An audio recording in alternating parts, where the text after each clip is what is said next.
Durango TV News is brought to you by Kelly's Dry Cleaners, cleaning green in the greater Four Corners area from its headquarters at 2814 East 20th Street in Farmington. Welcome back to Durango TV News. I'm joined in the studio today with Barbara McLachlan, and we are talking about her upcoming bid for the state office. Thanks so much for joining us. Thank you very much for asking me today. Yeah, so I know here in Durango, a lot of people know you from your education background. You were a teacher for many years at Durango High School, yes. And so I know one of the things that you're talking about in your run for office is you really want to focus on education and education funding. What are some of your thoughts on how to improve that? I think we need to make sure that education is a priority in Colorado. It's not through every district. I think if we have tax raises and all these things in every district, we get kind of a patchwork look at education funding. And I want the whole state to put education as a priority. Mm-hmm. I think we need to do it not just in the next legislative session, but for years and years to come. We have We've lost a lot of money in education, and I would love to see that come back through good, strong processes. Now, was your quest to find more funding in education one of the driving forces behind wanting to run? I mean, what really propelled you to want to run for office? Oh, I think the things I've learned in my 20 years of teaching have prepared me to just to look at things from a very broad point of view. I like to listen to a lot of different points of view. I like to learn all the time about issues that are going on. I've always been really excited about politics and could never do anything with it when I was full-time teaching. So that was my biggest reason. I just want to get in and make a difference.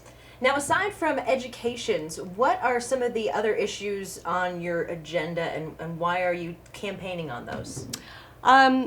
A big one is jobs and opportunity. I would like to see some renewable energy jobs and careers come to our district and to Colorado. Mm-hmm. I'm very interested in the environment and making sure that the next generation has clean water and clean air.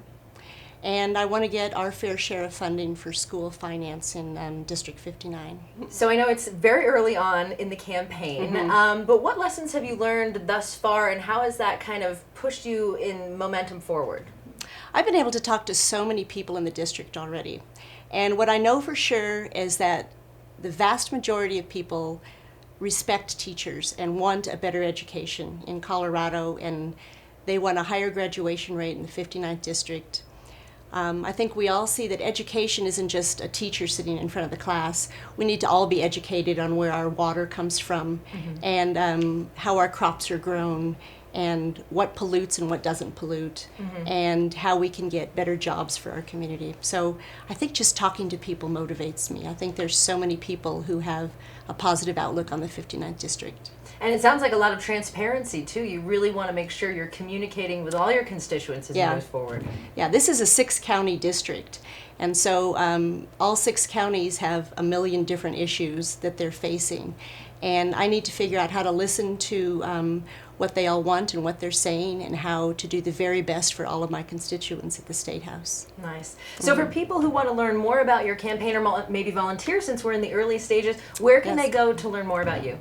I have an email. It's barbaraforcolorado@gmail.com. And then I have a web page that's barbaramclachlan.com. Awesome. Well, we wish you the best of luck. Thank I know you you're so going to be much. going into a very busy year, so thanks for taking the time to stop by. And I'm very excited to do this, so thank you.